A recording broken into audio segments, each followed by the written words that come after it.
straight away, if you like, pause the video and white to play, what would you do? There's a small section in Dvoretsky's endgame manual on rook versus separated passed pawns. It's not a particularly impressive section. I don't think he's particularly impressed with the need to study it from any kind of theoretical perspective or anything. He just sort of gives two simple examples, one of which is what you've got on the screen in front of you, and then says here's 4 studies with some other ideas, and that's it. It's sort of it comes across a little bit like a sort of maybe a lack of effort's gone into this particular section. That might be a bit harsh, but certainly it doesn't seem as comprehensive as some of the other sections. Anyway, I've been waffling on for long enough, and you had a chance to pause the video there. What does white do in this simple example? Well, the thing to point out is that although these black pawns are incredibly dangerous, they are both 1 square away from becoming a queen, and our king is nowhere to be seen. If there are 4 files separating the 2 separated passed pawns, the rook can deal with them by itself. It doesn't need the help of the king.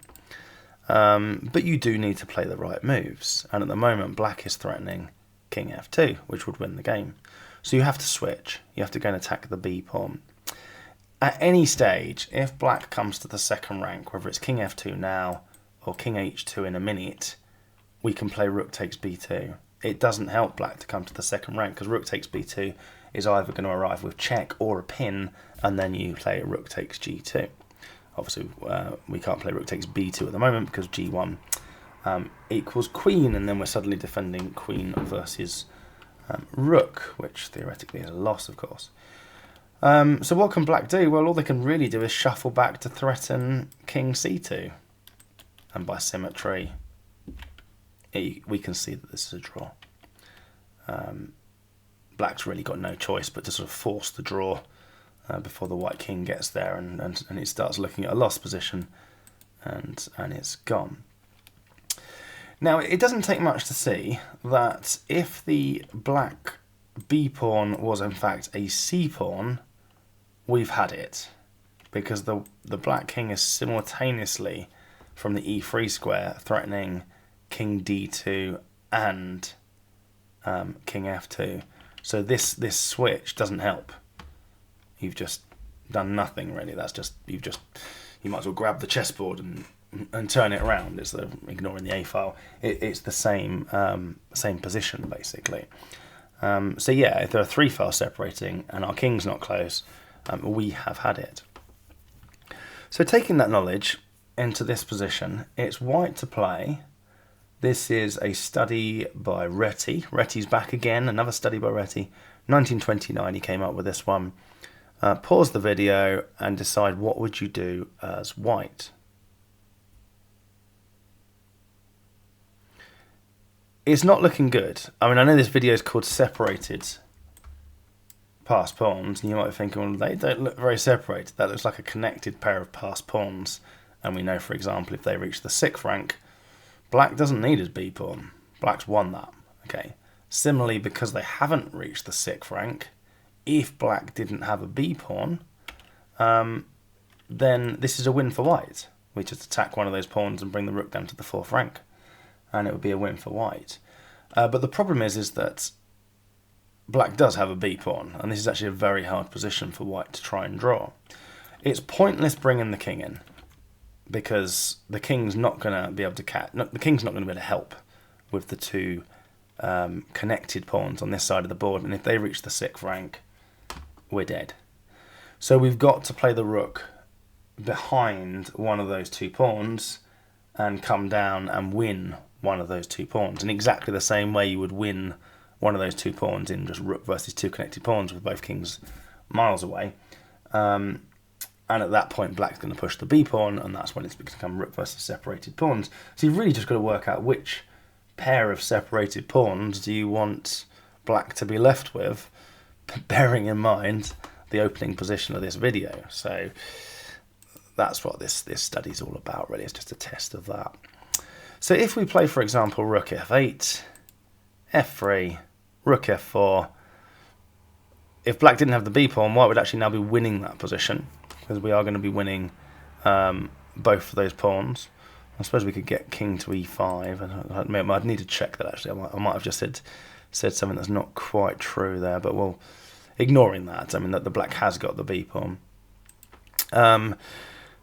b4, take the g pawn, b3, white's got to come back to g1, f2, rook behind the pawn, b2. It's gone. The white king's miles away, the black king is going to make its way to d3, and white's stuffed. So don't play rook f8, you need to play rook g8. G-pawn pushed. Okay. This time it's definitely true. If black didn't have a b-pawn, that position is definitely a win for white. I need to go back and check that in a minute. The thing I sort of said originally. I'm sort of interested in it myself.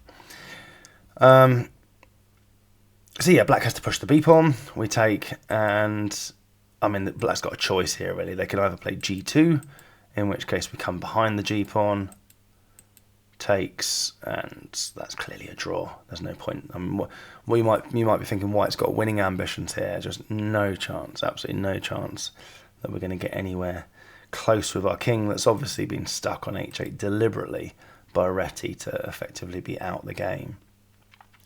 So if we go back to this position, g2's not going to lead to a win, and black thinks, all right, b3, I'll push both of them. And then what are you going to do? We just play rook f1, b2, come behind it, g2, and we're back to the opening position. We've just got to remember that when the black king comes to d3, we switch. Okay. And when the black king comes to e3, oh, not that, we switch back, just like the opening. Right, next. This one's very entertaining. This is also by Reti, 1928 study by Reti, so a year before the one we just saw. I don't know if this sort of takes in any themes particularly that have been already covered. If anything, it sort of ends up being a new theme, not one that's ever likely to help you directly in the game, but it's fun, you know. And again, it just opens up that debate of like, oh yeah, it's only a study, all that business again. And yeah, I mean, it's white to play. What would you do? You know, because it's a study, that we don't just take on g2. I mean, obviously we don't play our chess games like that. There's never a time in a game of chess you're saying, well, it can't be that move, otherwise this would never have been a white to play and win position. That never happens. You're playing a game of chess. But you know, what's wrong with king takes g2, by the way? Like, you might have looked at it and thought, are you sure you've set this position up right, John? Because king takes g2, king e4, king f2, king d3, king e1. Yeah, I think you've set the position up wrong. Go back and check it, because we can just take on g2. King takes g2, king e4, king f2, king d3, and yeah, I'll play king e1. What? Oh, didn't think about that. Well, you needed to think about that, didn't you, before you play king takes g2. e1 equals queen check. If we take with the king, king d3. What does white do? Moves the king, black plays king d2. So there's only one move after that makes any sense at all, which is rook a1. Then we play king c3. And white's got nothing better to do. I mean, again, if he moves the king, then going back to this position, sorry, black plays king c3. If white moves the king, we can play king d2, we can play king b2. We're threatening king b2 anyway, so white's really got nothing better than rook c1, because now if you play king b2, then white does win. But black just goes back to d3. So after e1 equals queen check, that's king takes. And if rook takes, e1 check, king d3 again.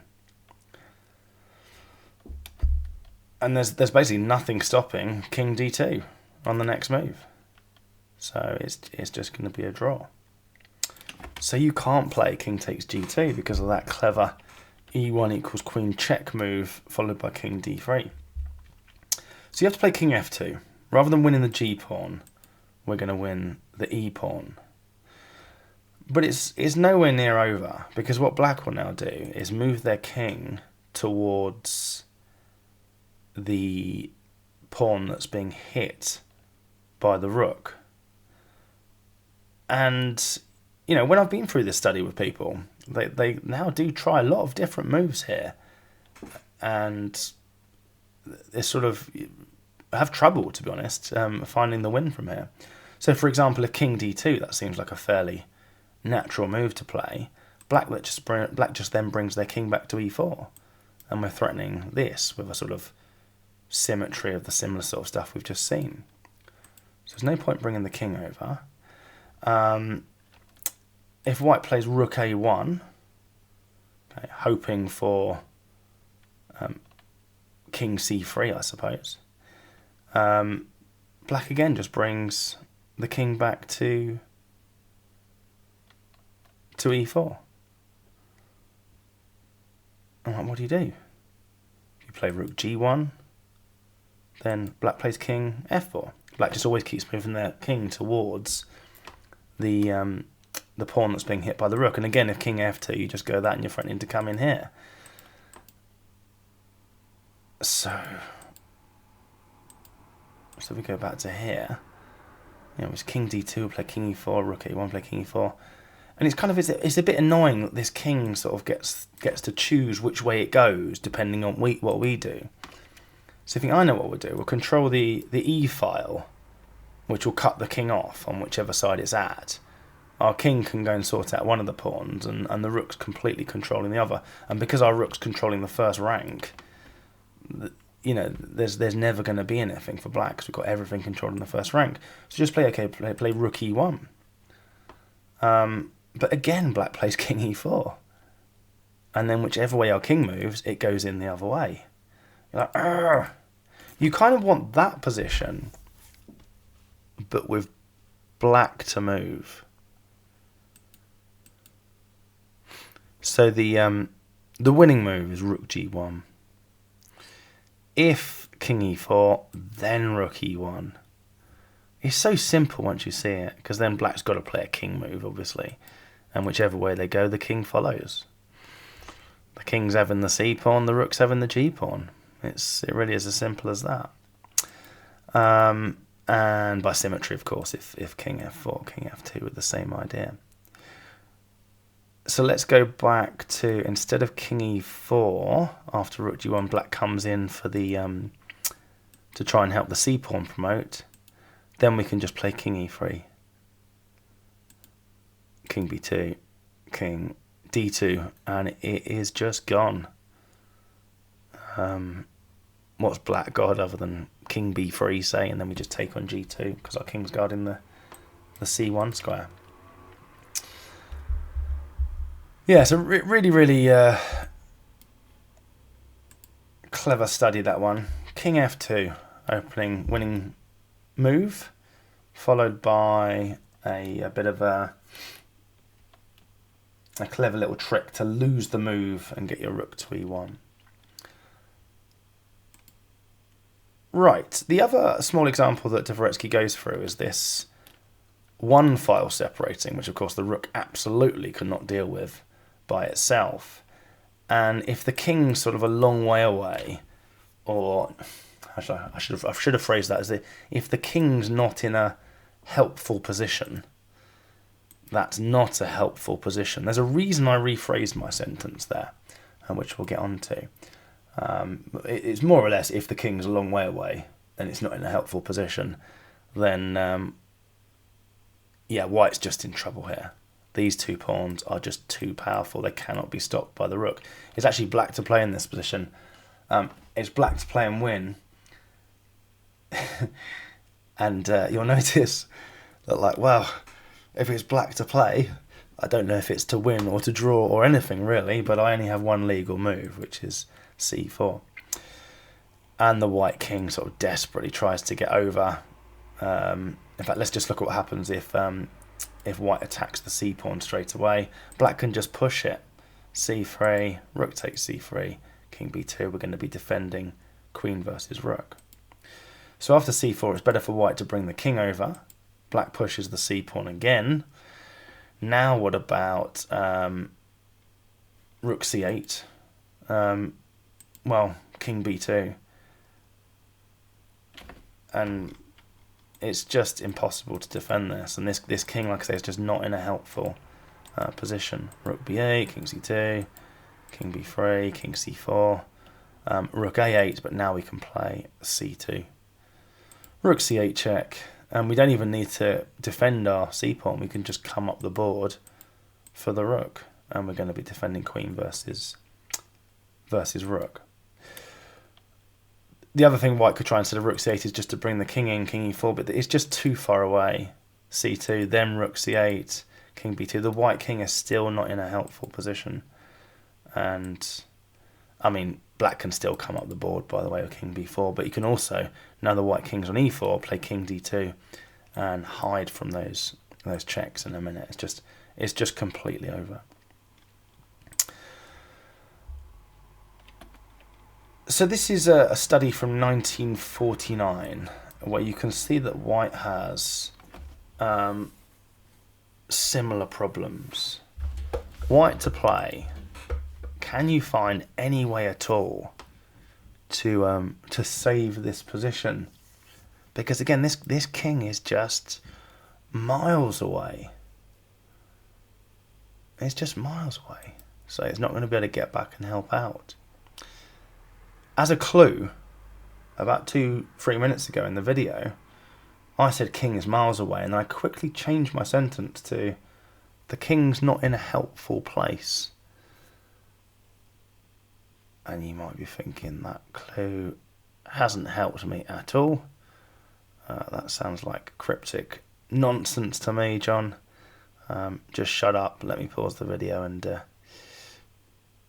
I'll have a go at solving this without your nonsense clues. It looks bad. I mean, if the king comes down the board, I mean, king e6, for example, is a horrendous move. Immediately, the black king just has shelter. Rook g2, king e3. I mean, that's just completely gone. That's just gone. So something like king e6 is, you know, pointless. And if rook h7, we can see king g2. White's got nothing better there than to come back and check. I'm sure we could play lots of different moves here. The engine reckons king h3 is the best move. Oh yes, so it is. I was looking at king f3, but king h3 equally good. King f3 actually involved king g6. I suppose you have to push the h pawn there, but king h3, I mean, it's just gone. So what do you do? What do you do? Well, the brilliant first move here, which you should have got, of course, got from the clue, is king g8. Yes, the king's miles away, but that doesn't mean it's not useful on g8. It's extremely useful on g8. It's out the way of the rook, which means the rook can now go on a checking fest. And unlike that first example, where, let's go back to that first example and look at, yeah, this line, for example, where eventually the black king can come up the board and the white rook runs out of checks. Unlike that, in this position, the white king being on g8 is defending all three of those squares. And that's of fundamental importance in solving this. So, I mean, what does black do that's of any use whatsoever? I mean, you can see if the king moves, it's going to get checked until it goes back to f1. At which point we could probably finish with rook h7, and that's actually a better position than when we started. Or at the very least, we could finish with rook g7. So there's no point black playing their king to the e file. They've got to push the h pawn. Okay, if they want to try and get a result here. Then we come behind the h-pawn. Now, unlike that opening position where black could then push that pawn, so when it gets taken, king g2, or sorry, not the opening position, but the opening position of this theme from the previous game, basically. The rook can come back to h7. f1 equals queen, rook g7 check, and you can effectively pre-move that check, but with an instruction on your pre-move that if the king ever goes to the f-file, you would play rook to f7 check and then take the queen on f1. So h3 doesn't work. What about king g2? Threatening to queen straight away. Well, now we start the series of checks. Rook g7 check, king h2, and then attack the f-pawn. King g3, rook g7, king f4, rook f7 check, king back to g3.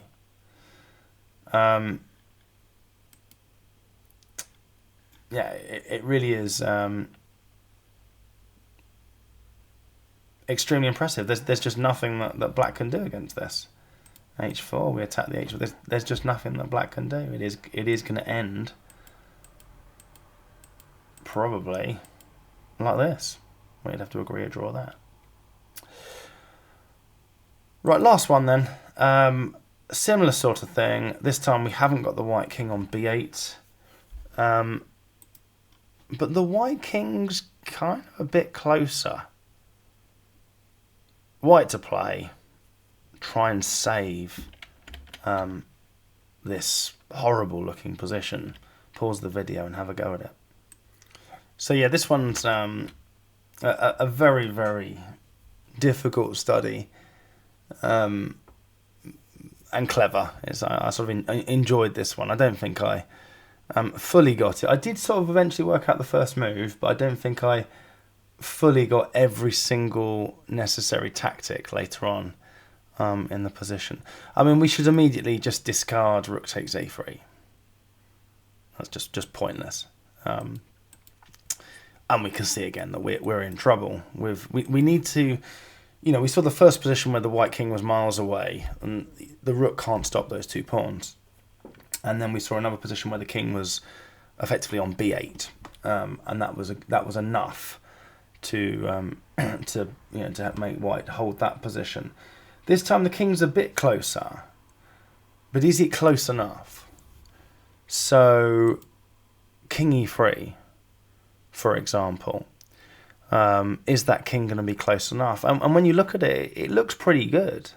Like if black plays king b2, for example, we'd see rook b7 check, king c3, rook c7, king b3, just keep checking the king. And black's just got no way to make progress there. They've got to be careful not to lose it. If they try coming up the board, that's it, they've lost the game. So king e3 looks pretty good. And black doesn't want to play king b2. There's just no future for black sort of coming up the board. So black could play maybe king d1, and then we go rook d7 check. If king back to c1, we can just go back to a7. And again, this coming up the board, there's just no future in it in that final position. By the way, that wasn't lost for black. He didn't have to play king a4 there. King c3 is still a draw for black at least, but it is just a draw. There's no way to avoid all these checks. So if we go back to this king e3, king d1, rook d7, black's still winning this, unfortunately for white, with king e1. And you'd think, well, yeah, all right. What I can do now though is checkmate threats. Rook h7. No, because we're queening with check. Oh, okay. So you can't play rook h7. And if you come back and attack the c pawn, black doesn't go around in circles with king d1. Black plays a2. So this king sort of hiding on e1, and you haven't even got the checkmate threats. It's annoying.